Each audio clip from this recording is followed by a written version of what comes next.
ಕರ್ನಾಟಕದ ಪ್ರತಿಯೊಬ್ಬ ಮತದಾರ, ಕಾಮನ್ ಮ್ಯಾನ್, ನಾನು ಹೇಳೋ ವಿಚಾರವನ್ನು ಸೂಕ್ಷ್ಮವಾಗಿ ಯೋಚನೆ ಮಾಡಿ.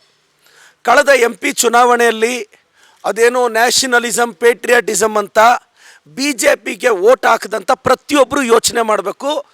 ನಮ್ಮ ರಾಜ್ಯದಿಂದ ಎಲೆಕ್ಟ್ ಆಗಿರೋ 4 BJP MPಗಳನ್ನ ಅವಕಾಶ ಸಿಕ್ಕಿದ್ರೆ ನೀವು ಕೇಳಬೇಕು.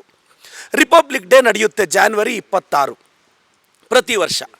ಕರ್ತವ್ಯ ಪಥ ಅಲ್ಲಿ ಪ್ರತಿ ಸ್ಟೇಟ್ನ ಪ್ರತಿಬಿಂಬಿಸುವ ಟ್ಯಾಬ್ಲಾಯ್ಡ್ಗಳು ಪೆರೇಡ್ ನಡೆಯುತ್ತೆ. ಈ ವರ್ಷ ಒಟ್ಟು 30 ಟ್ಯಾಬ್ಲಾಯ್ಡ್ಗಳಿದೆ.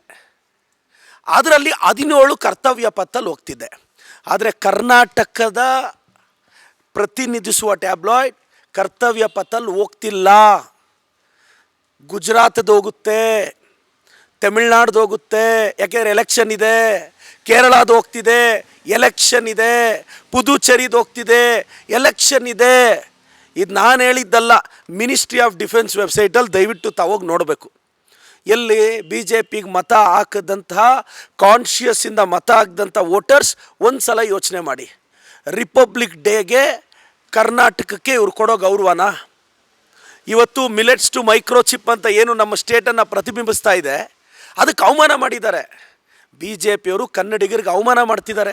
ಗವರ್ನರ್ ಮುಖಾಂತರ ಅವಮಾನ ಮಾಡಿದ್ರು, ಈಗ ರಿಪಬ್ಲಿಕ್ ಡೇ ಅಲ್ಲಿ ಅವಮಾನ ಮಾಡ್ತಿದ್ದಾರೆ. ಯಾಕೆ ಅವಮಾನ ಮಾಡ್ತಿದ್ದಾರೆ ಗೊತ್ತಾ?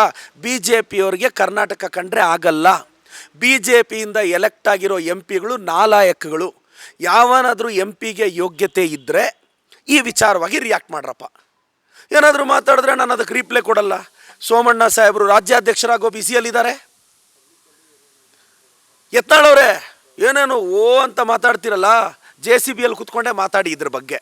ಅಶೋಕಣ್ಣ ನೀವು ಮಾತಾಡಬೇಕು. ಇನ್ನು ನಮ್ಮ ಘನವೆತ್ತ MPಗಳು, ನಮ್ಮ ತೇಜಸ್ವಿ ಸೂರ್ಯ ಅವರು ಇದ್ದಾರಲ್ಲ ಸರ್, ರನ್ನಿಂಗ್ ರೇಸ್ ಓಡ್ತಾ ಇದ್ದೀರಾ, ಓಡಿ ಸರ್. ಕರ್ತವ್ಯ ಪಥಲ್ಲಿ ನಮ್ಮದು ಟ್ಯಾಬ್ಲೆಟ್ ಯಾವಾಗ ಹೋಗುತ್ತೋ ತೇಜಸ್ವಿ ಸೂರ್ಯ ಅವರ ದಯವಿಟ್ಟು ಉತ್ತರಿಸಿ. ನಾನು BJPಯವ್ರನ್ನ ಕೇಳಕ್ಕೆ ಬಯಸ್ತೀನಿ, ದಯವಿಟ್ಟು ನಮ್ಮ ರಾಜ್ಯಕ್ಕೆ ಅನ್ಯಾಯ ಆಗಿದೆ. ರಿಪಬ್ಲಿಕ್ ಡೇಯಿಂದ ಅನ್ಯಾಯ ಆಗಿದೆ.